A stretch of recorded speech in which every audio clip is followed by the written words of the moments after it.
Deri tani ka ndërhyrë rreth 100 forca të ushtrisë, 2 helikopter, njëri është jashtë funksionit sepse nuk është specializuar për të, është funksion vetëm njëri.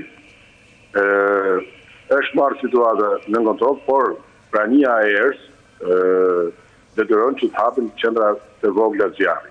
E rëndësishme është që fort një humbje në njerëz nuk kemi deri tani dhe humbje materiale ndër shtëpia nuk kemi, po kujdesemi që të evakuohen zonat që pritet në rrezik.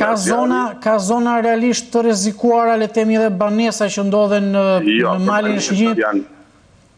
Jo, banesat kjo është, në siguria që banesat kishin frikë para 2 orë, 3 orë që po zbritën mbi port.